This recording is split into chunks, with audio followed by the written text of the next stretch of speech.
Bienvenue, merci de rester fidèle au rendez-vous de l'information, au rendez-vous de l'émission estampillée L'autre journal, le rendez-vous hebdomadaire qui vous replonge au cœur de l'actualité à travers l'analyse et commentaires des journalistes. Vous savez, tous les vendredis de 12h30 à 13h30 avec rediffusion le soir à partir de 19h30 de l'émission L'autre journal. Cette émission qui passe en revue les faits marquants de la semaine chez nous au Togo, en Afrique et dans le monde. Aujourd'hui, nous parlerons du dialogue politique inclusif annoncé le 31 décembre par le chef de l'État Faure Gnassingbé et dernièrement réitéré il y a une semaine par le gouvernement. Ce dialogue, si les choses vont bien, devrait pouvoir s'ouvrir dans les jours à venir. Et déjà, les chapelles politiques, les différentes formations politiques se bousculent à leur niveau. Qui pour dire je suis favorable, qui pour dire je suis favorable, mais avec des conditions. Nous parlerons également de cette affaire de riz toxique qu'aurait débarqué, en tout cas qu'aurait ou que serait sur le point de déverser sur le marché la société Élysée Cotran, un riz toxique, selon le journal L'Indépendant Express. Et puis l'affaire redémarre, l'imminente libération de Sama et Sohamlon, l'administrateur général de la société redémarre. Et si le temps le permet également, nous parlerons d'autres sujets, à savoir l'affaire Faure Gnassingbé, pourquoi ça traîne toujours malgré cette sorte de lueur d'espoir qu'on a eu entre-temps, et puis la décoration de Kofi Annan par le gouvernement togolais. Mesdames, Messieurs, voilà donc les sujets qui retiendront notre attention durant ces 60 minutes que nous avons devant nous. Et pour en parler justement, je suis avec des confrères en studio. Ferdinand Mensan Haïté, l'alternative. Bonjour Ferdinand. Bonjour Ambroise, bonjour à tous les auditeurs. Loïc Lawson, le flambeau des démocrates. Loïc, bonjour. Bonjour Ambroise, bonjour à nos auditeurs. Francis Pedro Amouzou, bonjour. Bonjour cher ami et bonjour à vos auditeurs. Et je rappelle que vous êtes le directeur du journal Crocodile News. Et si les choses vont bien, d'un instant à l'autre, nous serons avec Abbas Mikaïla du journal Le Regard. Et nous commençons, Ferdinand, par le commencement, le dialogue politique inclusif.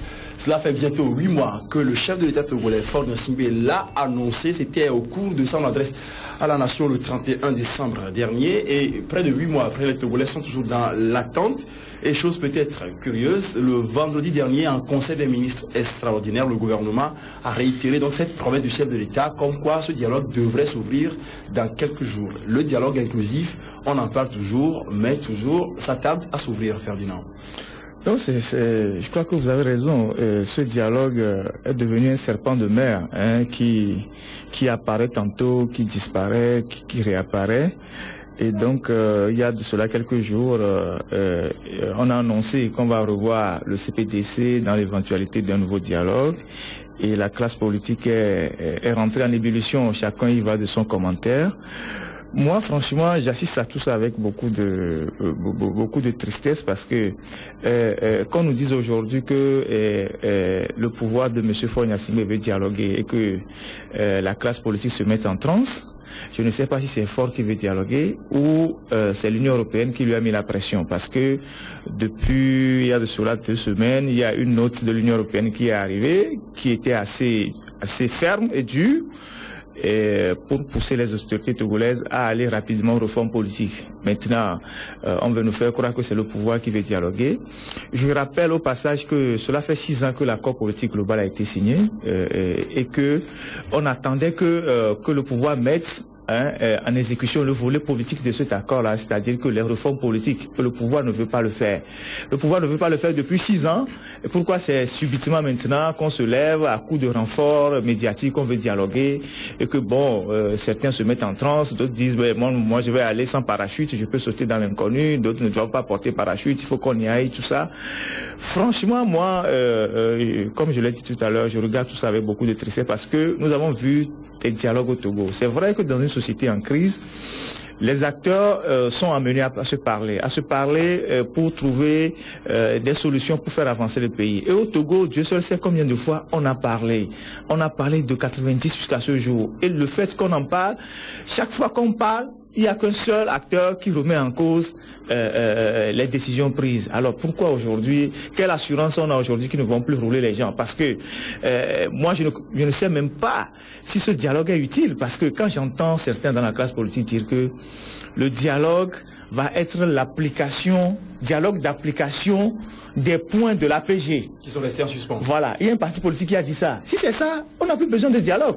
1 heure de temps suffit pour mettre en branle les points restants de l'application de l'APG, à savoir quoi? Les réformes constitutionnelles, les réformes institutionnelles, vous mettez dans ça le mandat présidentiel, le découpage électoral, la CENI, la réforme des institutions. Tout ça, ça a été discuté pendant l'accord politique global et signé. Et le RPT n'a jamais mis ça en application. Alors pourquoi aujourd'hui les gens croient bêtement comme ça que bon, on va aller et puis bon. Moi, je constate que à chaque fois que le pouvoir RPT est en difficulté, il essaie de lancer cette bouée de sauvetage laquelle le dialogue pour pêcher quelques opposants, pour se donner un peu de souffle, parce que n'oubliez pas que ce système est à l'agonie depuis longtemps. C'est un système qui est dans le coma, mais qui a besoin régulièrement du souffle pour prolonger son coma. Et le souffle, ce sont les opposants qui vont donner ce souffle-là. On a fait avec les opposants, on a vu, à tour de rôle, on les a grillés. L'opposant charismatique, son heure est finie. Maintenant, on en cherche d'autres pour prolonger le système. Moi, franchement, je ne crois pas à ça.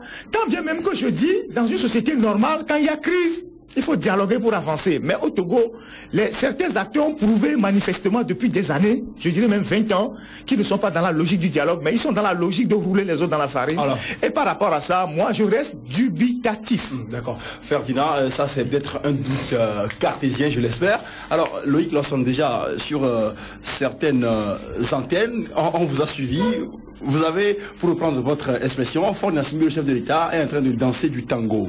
Oui, ben, je le disais il n'y a pas plus tard encore ce matin sur une chaîne de la radio, parce que je ne comprends pas que dans un pays, un président de la République annonce un dialogue, 8 mois après, silence radieux, et on parle à nouveau de ce dialogue.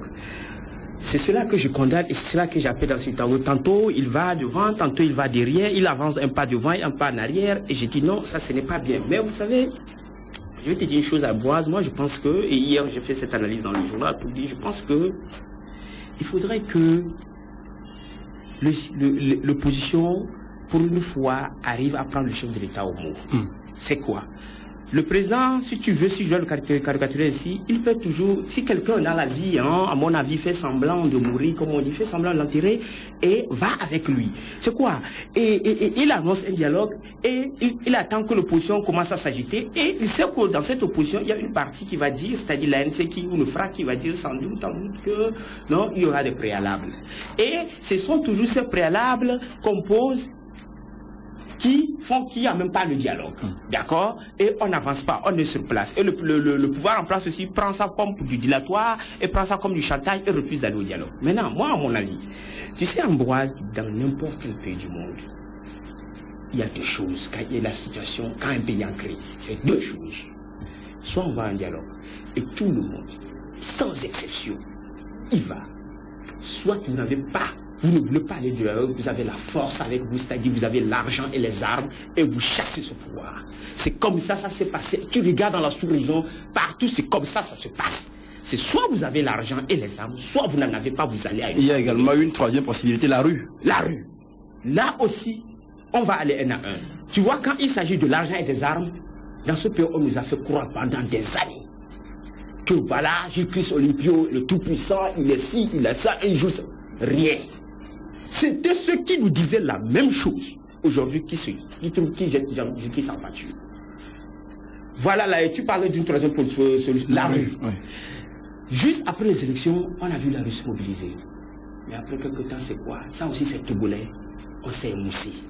Aujourd'hui, tu sors au match de frappe, c'est aéré. C'est presque désert. Il n'y a plus personne. C'est plus l'engouement qu'on connaissait. Ce n'était pas les 100 000 personnes qu'on voyait. À peine aujourd'hui, on peut compter au bout du doigt. Ça aussi, c'est pas bon.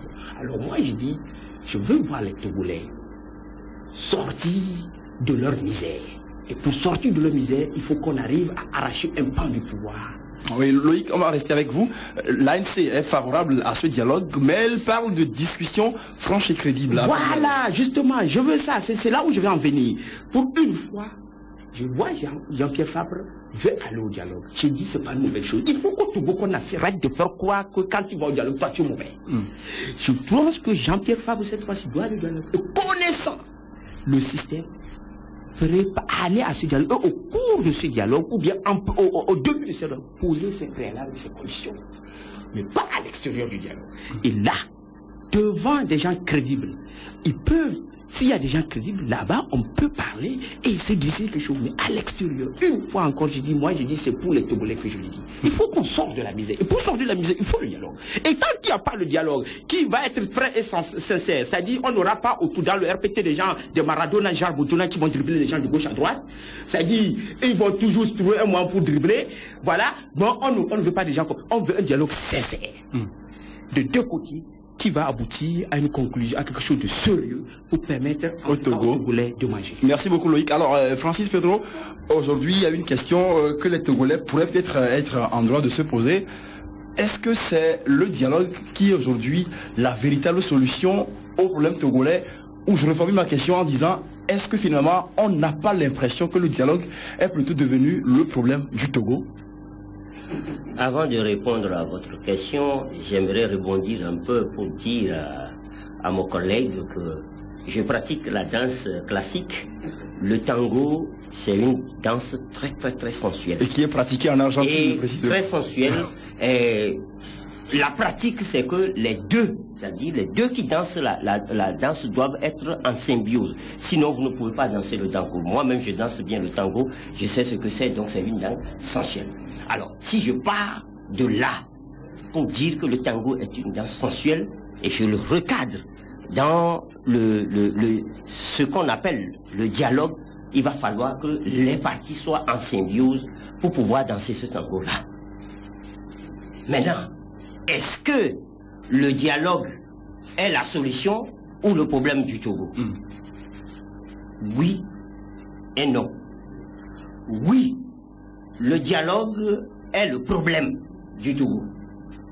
Et je me base sur ma petite expérience. J'ai suivi de bout en bout tous les dialogues du Togo. Depuis 90 jusqu'à ce moment, j'ai suivi tous les dialogues. Il y en a eu au total 13. 13 dialogues, sans compter les petits dialogues qui ont de temps en temps eu cours entre les Togolais, même avec Eyadema même. Je me rappelle, en 1995, à Lomé Dieu là-bas, il y a eu beaucoup de dialogues. Les Togolais se sont parlé. Le résultat que nous avons aujourd'hui, c'est un fiasco total. Tous ces dialogues nous ont amenés à des fraudes électorales. Tous ces dialogues nous ont amenés à la paupérisation totale de la population togolaise. Tous ces dialogues nous ont amenés à la dislocation des partis politiques. Ces dialogues nous ont amenés à la dislocation de l'éducation nationale.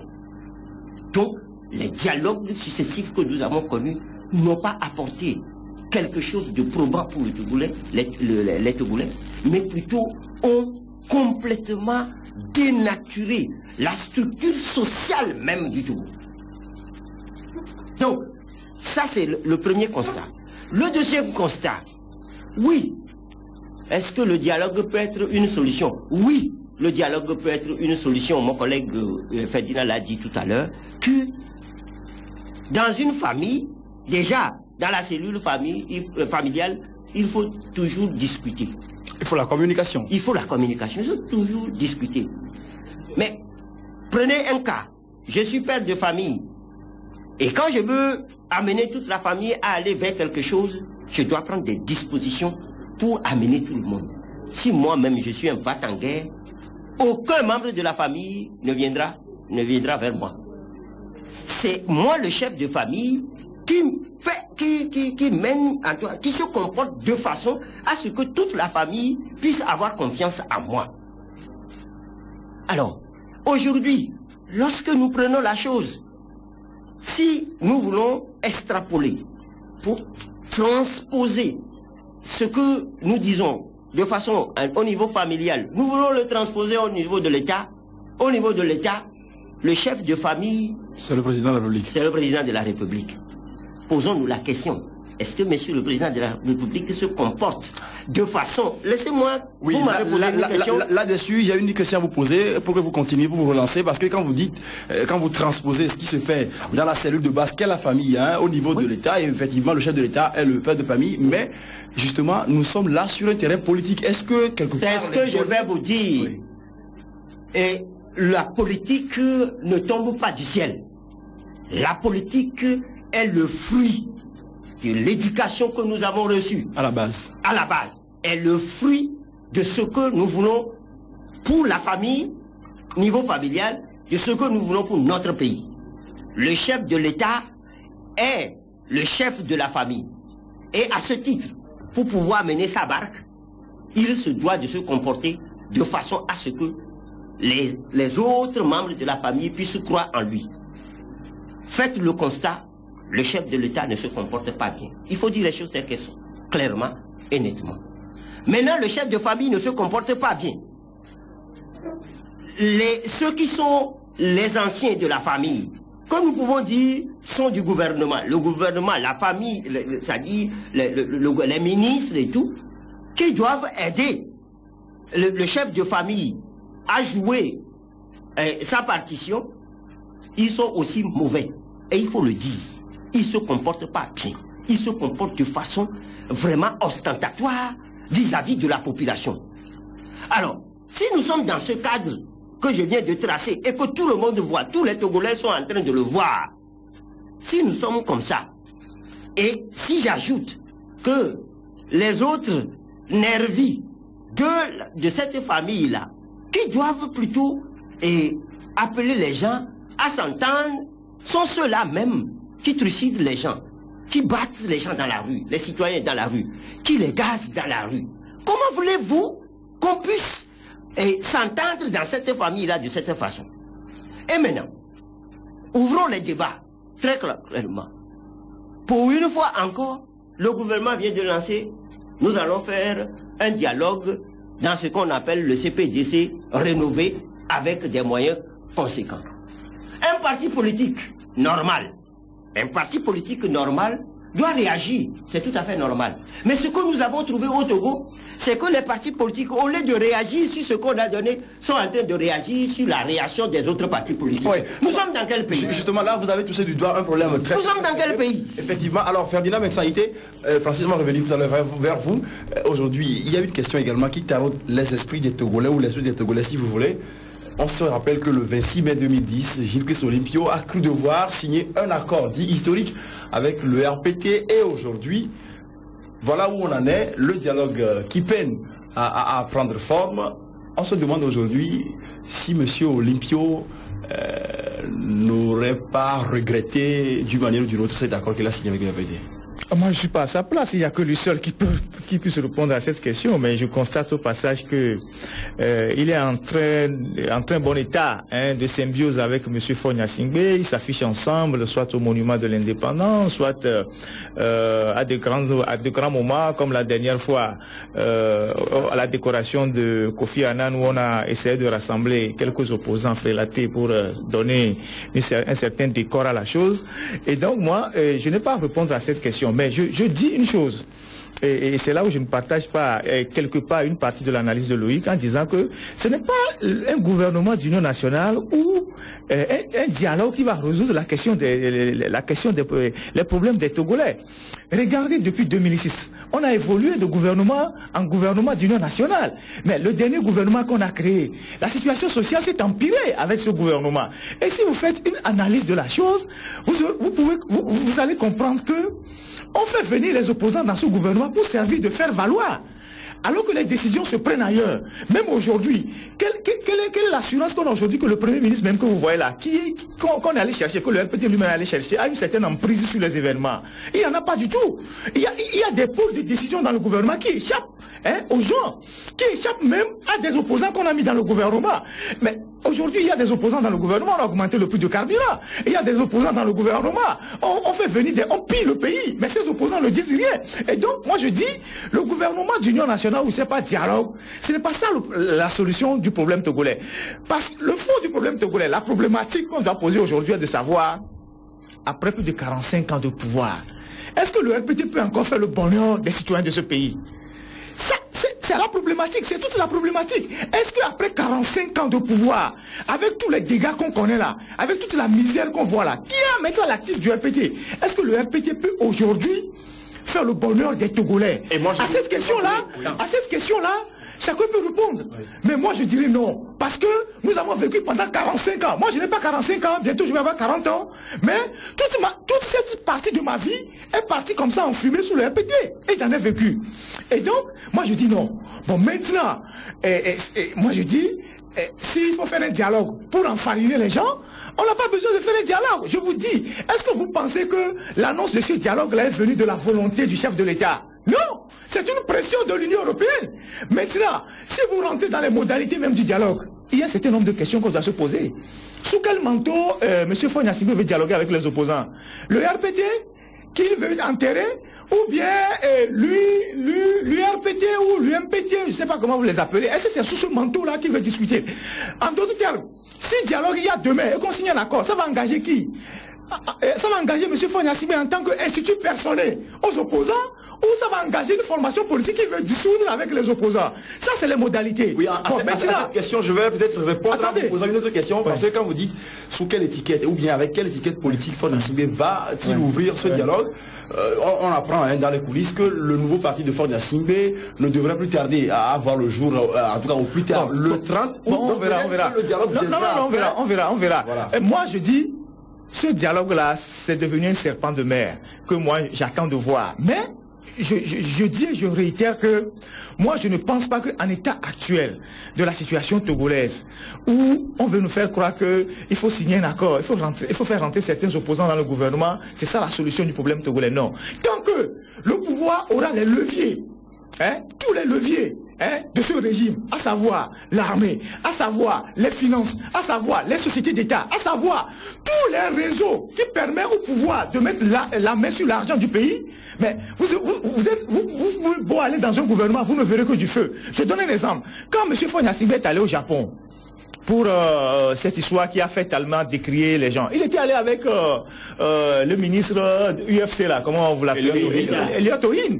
Il était de la délégation. Maintenant, quand il quittait le Japon pour aller faire ses propres affaires à Singapour, tout ça là, il a renvoyé Ohin au pays. Alors lui, il a vu quoi après? Il a vu l'étape du Singapour, c'est ce qui s'est passé là-bas. C'est comme ça qu'on faisait aux gens quand ils étaient au gouvernement depuis le temps à Koibo, Ninévi, tout ça là. Et ces gens-là ne voyaient que du feu. Et donc moi je dis, si dialogue il doit avoir, si les gens veulent vraiment dialoguer, il faut qu'on pose les cartes sur la table et que celui qui est en face montre sa bonne foi. Mais si c'est pour enfariner les autres, on n'en a pas besoin. Alors Loïc, aujourd'hui, c'est vrai, quel que soit, en dépit de la polémique, Faure Gnassingbé a annoncé son dialogue, le gouvernement l'a réitéré, donc tous les partis politiques, ou presque, se disent favorables à ce dialogue. Ce qui est sûr, lorsque ce dialogue va s'ouvrir, on verra beaucoup de partis politiques y prendre part, mais encore, il y a ce problème, les partis d'opposition ne semblent pas tout à fait d'accord sur les préalables, sur les conditions. Alors on se demande de quoi l'opposition va-t-elle discuter avec le RPT. Dans ce cadre-là, si le dialogue s'ouvre demain. Mais voilà. Bon, de toutes les façons, avant de répondre à ta question, je suis d'accord. Vous savez, on est en train de discuter d'un problème sérieux. Je veux croire que nous qui sommes ici, en tout cas, nous avons toujours à critiquer nos grands frères, nos aînés, leurs ratés et notre même opposition. Je me rappelle, c'est Ferdinand qui disait à la marche à laquelle nous avons participé, les seuls journalistes en conclusion, je crois que c'était la dernière phrase, ou l'avant-dernière phrase qui a clos cette marche, que vous, opposition, si vous ne vous unissez pas, l'alternance se fera sans vous. Ça veut dire beaucoup de choses. Et je suis content que Ferdinand, ça dit, même sans être au départ d'accord avec ce que j'ai dit, parce que moi je suis le pro du dialogue, je suis pour le dialogue. Vous voyez, quand il a fini de parler, il a dit à la fin, s'il doit avoir un dialogue, il est revenu pour dire, dialogue, il doit avoir. C'est-à-dire, c'est incontournable. La première guerre mondiale, la deuxième a fini autour d'un dialogue. On finit toujours autour de ça.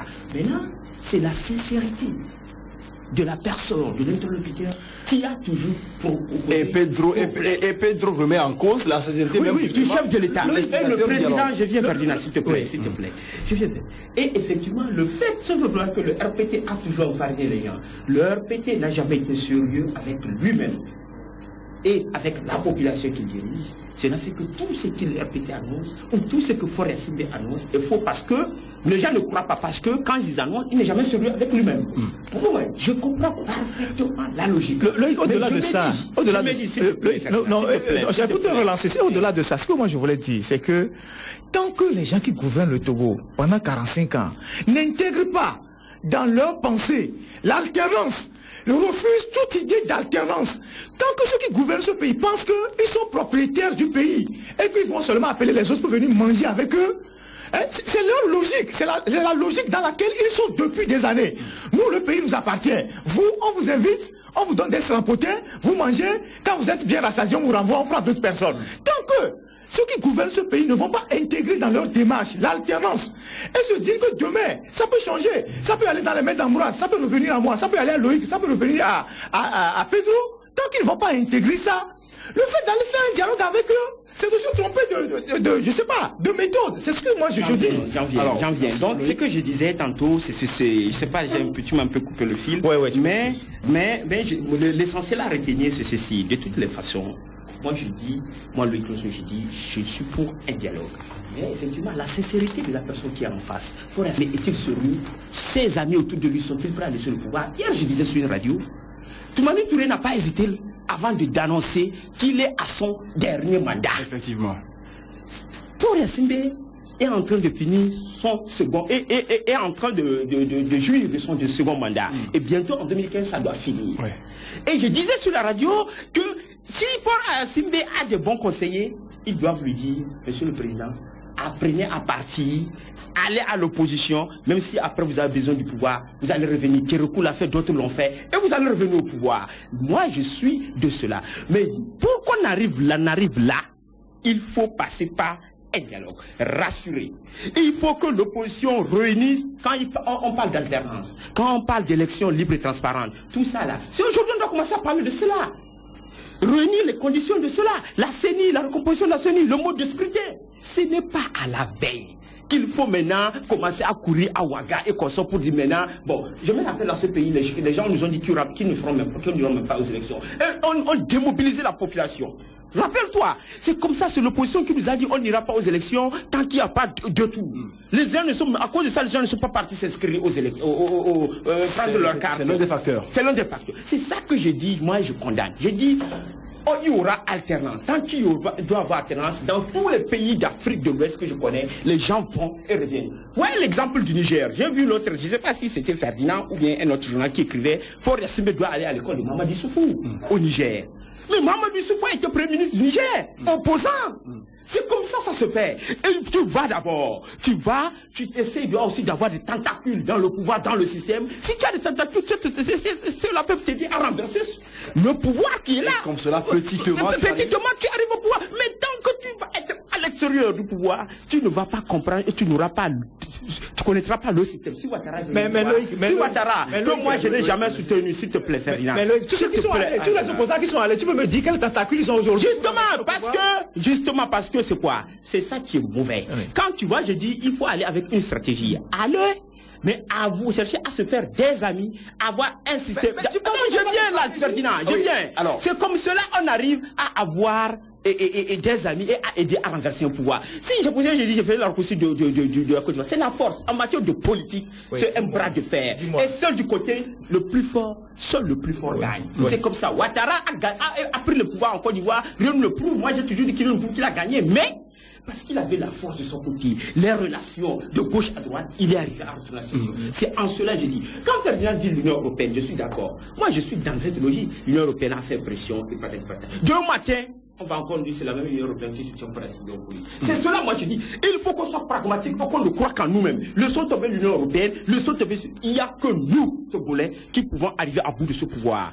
C'est comme je dis, maintenant qu'on n'a pas la force, on n'a pas l'arme, et même la rue, excuse-moi si tu m'oublies, mais peut-être l'élément déclencheur n'est pas encore arrivé qui va faire sortir la rue. Il faut qu'on aille à ce dialogue. Et Jean-Pierre Fabre, je le trouve, je pense à ce qu'il est assez rusé, lui et ses amis de FRAC, pour aller et essayer de tordre le cou à Faure Simbe et à ses amis et pour au sens figuré, hein. Voilà, attendre le coup.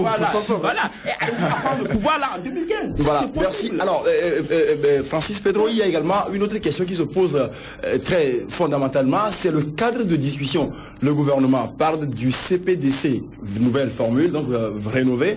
On se rappelle ce qu'est advenu de ce CPDC lorsqu'il a été élargi à d'autres formations politiques. Le CAR et l'UFC à l'époque avaient retourné les talons. Aujourd'hui, on se demande dans quel cadre précisément on devrait discuter. Voilà, vous posez bien la question. C'est là où le chef de l'État n'est plus sérieux. Le gouvernement aussi n'est pas sérieux du tout. Et vous savez, lorsque vous voulez conduire les hommes, je continue par le dire, vous devez adopter un comportement qui appelle l'adhésion autour de votre de ce que vous voulez faire. Je serai à la place, avant de vous répondre, je serai à la place du chef de l'État. Le communiqué qui est sorti là, c'est le chef de l'État même qui vient. C'est pourquoi je dis que l'entourage du chef de l'État, comme le pardonne, c'est du zéro pointé. Je serai moi, chef d'État, que je viendrai moi-même devant le public. Un discours à la nation. Écoutez, chers compatriotes, voici depuis tel moment, je vous ai annoncé un dialogue. Mais nous avons eu des petits problèmes pour engager ce dialogue-là. Maintenant, ce dialogue urge. Tous les citoyens du Togo doivent pouvoir s'entendre pour construire le pays. Moi, aujourd'hui, chef de l'État, je prends cet engagement-là, je vais faire ci, je vais faire ça, je vais faire ça. Et pour donner un gage, on met dans la balance. C'est-à-dire, le chef de l'État donne confiance, se crédibilise. C'est comme ça qu'on fait. Dans un pays normal, je vous ai toujours dit, regardez les autres chefs d'État, comment ils communiquent avec leur population. Je dis, entourage du chef de l'État, vous êtes nuls. Qu'il me le pardonne. Est-ce que ce n'est pas trop fort le terme? Non, non, nous parlons d'un pays, et lorsqu'on parle d'un pays, on doit dire les choses telles qu'elles sont. Vous êtes nuls. Communication, zéro. Je vous assure, nous ferons mieux, une meilleure communication au chef de l'État que tous ceux qui sont là-bas. Je ne cherche pas pour ça, tout le monde sait que moi je ne cherche pas pour ça, ce n'est pas là, moi mon problème. Je reste journaliste là où je suis. Mais maintenant, attention, CPDC, quel machin. On veut encore remettre des gens, parce que, rénover de quelle manière? Parce que rénover, il a déjà été. Il a été plusieurs fois. C'est ça qu'il a dit. Non, soyons sérieux. Mais je voudrais dire quelque chose aujourd'hui. Si dialogue il doit y avoir, ce dialogue ne se fera pas, ne doit pas se faire en vase clos. Ce dialogue ne se fera plus en vase clos. Parce que ce dialogue, si dialogue il doit y avoir, c'est avec le peuple togolais qu'il faut dialoguer. Voilà, vous appelez à une conférence nationale bis ou à un forum national? Laissez-moi parler. Pourquoi nous devons donner encore mandat aux gens qui vont aller dans une chambre, qui vont déblatérer et qui vont sortir? On viendra au devant de la scène, on fera le yo-yo et le you-you. Les gens vont signer, on passera les gens, ils vont signer des documents. Et puis après, on revient, on recommence la même chose. Non. Ceux qui vont aller au dialogue. Rapidement, oui, 30 secondes. Oui, ceux qui vont aller, si jamais il y a dialogue, ceux qui vont aller, il faut qu'ils aient des propositions. Et ces propositions-là, au moment où ils les font, il faut que le peuple soit au courant. Pour que nous sachions qui dit quoi et qui fait quoi. Merci. Le peuple togolais doit le savoir. Oui. Si on ne le fait pas, on va encore retourner à la case départ. Il faut oublier ces PTC là. Le gouvernement n'a qu'à oublier. Parlons sérieusement, il faut oublier toutes ces castes-là. On a vu ce que ce CPDC a fait ici. Si demain, après-demain, dans les jours à venir, les semaines à venir, le dialogue s'ouvrait, que va alors devenir l'APG? Mais j'ai dit tantôt qu'il y a un parti qui a dit que le dialogue doit être un dialogue d'application des points de l'APG, ce qui suppose qu'il ne devait même pas avoir dialogue. Parce que tout ce dont on parle là, cadre électoral, révision constitutionnelle, institutionnelle, l'APG l'avait déjà demandé. Et c'est le pouvoir qui ne l'a pas fait. L'APG l'a demandé. Le pouvoir a juste fait les petites... a rempli, a essayé de remplir les petits points et a laissé les gros morceaux de côté. Et c'est avec ces gros morceaux là aujourd'hui qu'on veut amener encore les gens à un dialogue pour les blaguer. Moi je dis une chose. Quand on dit que les gens doivent aller dans le pouvoir pour chercher les moyens, avoir des amitiés, depuis que les opposants vont au gouvernement Togo ici là, Edem Kodjo, Agboibo, Ninevi, et maintenant Jikris, qui est capable de nous dire que ces gens ont tissé des relations aujourd'hui dans le pouvoir qui puissent leur permettre de renverser ce pouvoir. Au contraire, ils s'en sont sortis. Au contraire, ils s'en sont sortis complètement déplumés. Et ils sont Moi, moi j'ai été témoin de beaucoup de choses. Quand on a formé l'avant-dernier gouvernement, il y avait des gens, des opposants au gouvernement, on tenait des conseils de cabinet, ils n'étaient même pas au courant. Exact. On sortait des décisions, ils n'étaient pas au courant. Aujourd'hui même, il y a des décisions qui se prennent dans ce pays. Le Premier ministre même qui a la charge du gouvernement, il n'est pas au courant. Mais comment voulez-vous travailler avec des gens comme ça? On ne peut aller discuter avec des gens que lorsque les gens ont une certaine volonté de gouverner l'État dans les principes normaux de la gouvernance. Je suis désolé de le dire, mais quand on nous dit d'aller dialoguer, d'accord, dialoguer, mais si c'est pour dialoguer et donner du souffle à un pouvoir et déplumer une opposition, ce n'est pas la peine d'aller dialoguer. Moi, fondamentalement, dans la lecture des événements que j'ai fait depuis 20 ans et de la partie que moi-même j'ai vécue, je dis, si dialogue il doit avoir pour aboutir à un gouvernement d'union nationale, à une CENI, à ceci, cela, et que le jour des élections, il y a un petit préfet, je ne sais pas, à Dangpen quelque part, qui chasse les délégués des opposants, qui change les procès verbaux, pour après montrer à la communauté internationale que voilà, on est allé dans une élection, il y a eu ceci, il y a eu cela, on les a gagnés, et que c'est eux qui ne veulent pas reconnaître les résultats. Je dis, ça ne marchera pas. Parce que dites-vous, si Faure Gnassingbé a gagné les élections à plus de 60%, pourquoi cherche-t-il aujourd'hui à dialoguer? Pourquoi? Parce qu'on nous a dit que le nouveau mandat est un mandat économique, et que les affaires politiques sont terminées. Pourquoi cherche-t-il tant à dialoguer? Si tant est qu'il a gagné à 60%, ça veut dire que dans le pays, il y a un problème fondamental de légitimité. Et tant que le pouvoir qui gouverne n'a aucune légitimité, toutes les actions du pouvoir tombent à l'eau. Aujourd'hui, on dit, on fait des routes. Vous savez, si le pouvoir actuel était un pouvoir légitime, le fait même de faire ces routes-là devait être déjà, je ne sais pas, devait déjà à l'appui, devait être à leur avantage parce qu'ils jouissent d'abord de la légitimité et le fait de retaper quelques routes seront pour eux déjà un appoint. Mais il faut les routes, personne ne leur accorde ça. Parce que les gens se disent, mais ils sont là, il y a trop longtemps. Il y a trop longtemps que les jeunes Togolais voient la même chose. Il faut qu'ils acceptent, ils intègrent dans leur démarche que ce pays peut changer. Eux aussi, ils peuvent aller dans leur position et revenir 5 ans après. Bon, maintenant, tout le reste là, moi, je dis comme le dit Tikanja.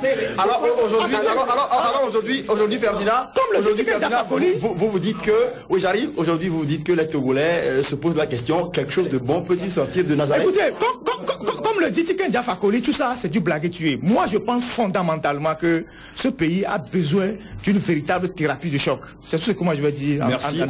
Non mais moi pour finir ce en 5 secondes pour finir ce sujet, moi je dis ceci. J'ai comme l'impression que les deux n'ont pas plus que moi. Nous sommes autour de la table.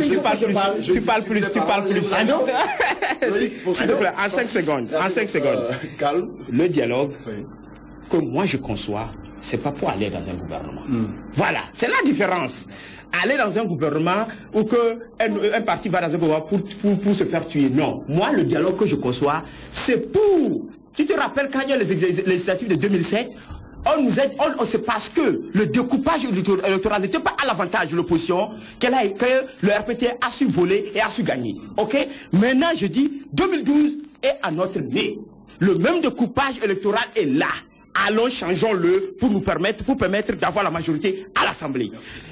2015 arrive, la Constitution est toujours le 92. Et il faut revenir à la Constitution de 92 pour permettre que Faure Gnassingbé ne remplisse plus en 2015. Après 2015, que lui aussi il va à l'opposition et que d'autres arrivent. C'est comme ça que je pense. À la une, le journal Haute Nouvelle qui dit: Monsieur le Président, je veux retourner à ma Constitution de 1992. Francis, un dernier mot sur le sujet rapidement. Ah oui, un dernier mot. Je demande au peuple togolais de ne pas s'échauffer outre mesure parce qu'il y a un dialogue lancé en l'air. Les effets d'annonce, nous n'en voulons plus. Merci. Ce qu'il faut faire maintenant, c'est que le gouvernement doit se crédibiliser. Le président de la République, là, il a l'obligation de se crédibiliser. Par la prise de décision courageuse, audacieuse. Mais dis donc, on n'est pas président pour les beaux murs du palais présidentiel. On est président pour travailler. On retrousse. Le président de la République ne retrousse pas sa manche. Ses manches, il a toujours ses manches bien ballant. Il n'a qu'à retrousser ses manches et travailler. Oui. Personne ne l'a élu président. Il s'est élu président pour nous. Maintenant, il travaille. S'il ne travaille pas, je demande à la population, allons faire en sorte que quelqu'un qui n'est pas élu ne puisse pas continuer par foutre le bordel. Merci.